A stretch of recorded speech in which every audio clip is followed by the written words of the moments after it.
Bonjour et bienvenue pour une nouvelle veille sociale. En ce mois de décembre, nous allons traiter justement des cotisations et contributions à verser lors de chaque fin d'année.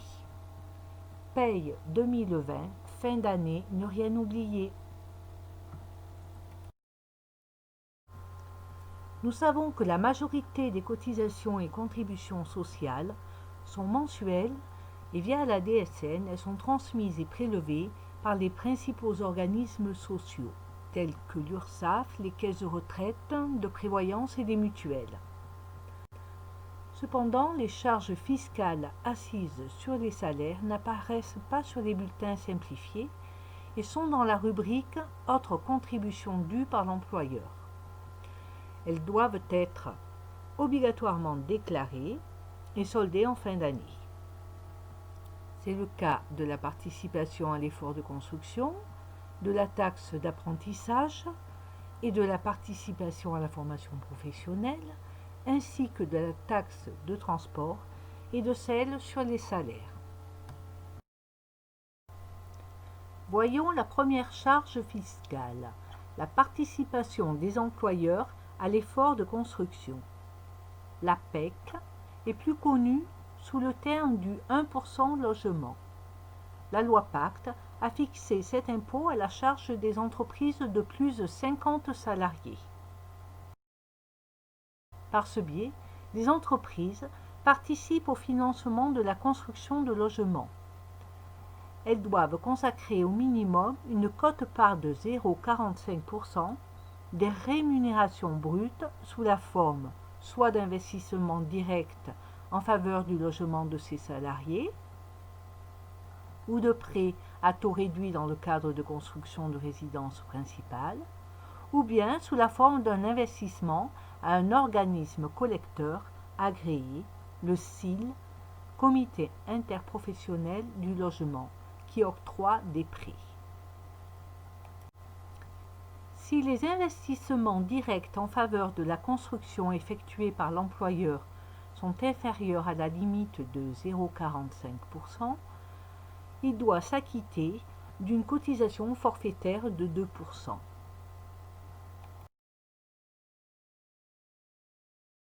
Autre charge fiscale, la contribution unique à la formation professionnelle et à l'alternance.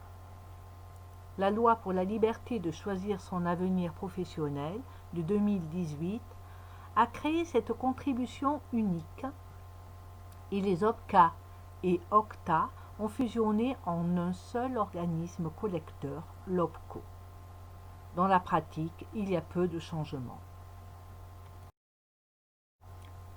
Le montant de la contribution à la formation professionnelle continue, CFP, est calculé sur la base des rémunérations brutes et son taux est de 0,55%.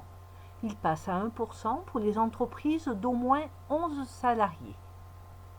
Le DIF étant supprimé, la répartition se fait maintenant entre le CIF, la professionnalisation, le plan, le CPF et le FPSPP, Fonds paritaire de sécurisation des parcours professionnels. Quant à la taxe d'apprentissage, son taux est de 0,68%. Seules les entreprises employant un ou plusieurs apprentis, les établissements d'enseignement et les professions libérales peuvent être exonérés. La répartition, quant à elle, se fait en 3 fractions, 51% régional, 26% dédiés au financement des CFA et 23% au financement des autres formations professionnelles et technologiques.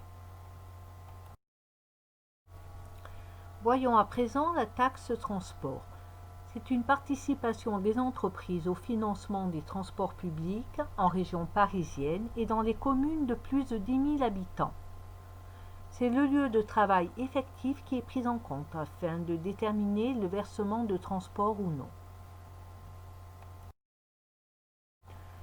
Uniquement patronale, l'URSSAF en est l'organisme collecteur et la redistribue à des organismes tiers après réception. Le taux de cotisation est variable et il change les 1er janvier ou les 1er juillet. Il est déterminé par l'AOT et par le STIF.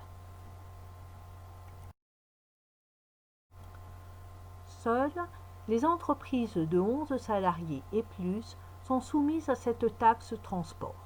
Les VRP multicartes, les apprentis, les stagiaires et les travailleurs détachés sont exclus de l'effectif. Les associations et les fondations à but non lucratif ou de réinsertion en sont exonérées. Nous finirons sur la taxe sur salaire. Elle est due par les employeurs non assujettis à la TVA et elle est calculée en appliquant un barème progressif.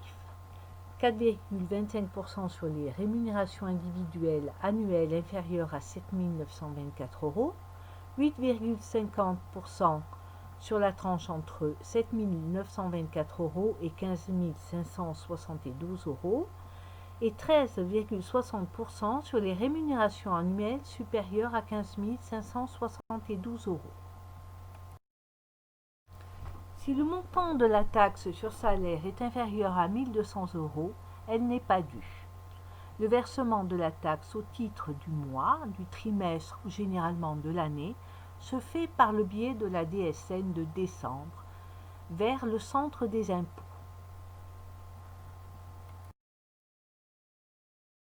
En passant en revue l'ensemble des charges fiscales assises sur salaire, à solder en fin d'année, nous nous rendons compte de l'importance des effectifs dans l'entreprise. À ce propos, n'oublions pas les autres déclarations sociales obligatoires à effectuer au terme des 12 mois civils, telles que la pénibilité et les effectifs de l'entreprise à transmettre à la médecine du travail. En espérant que ce thème vous ait plu, nous vous souhaitons d'excellentes fêtes de fin d'année et à très bientôt pour une autre veille sociale.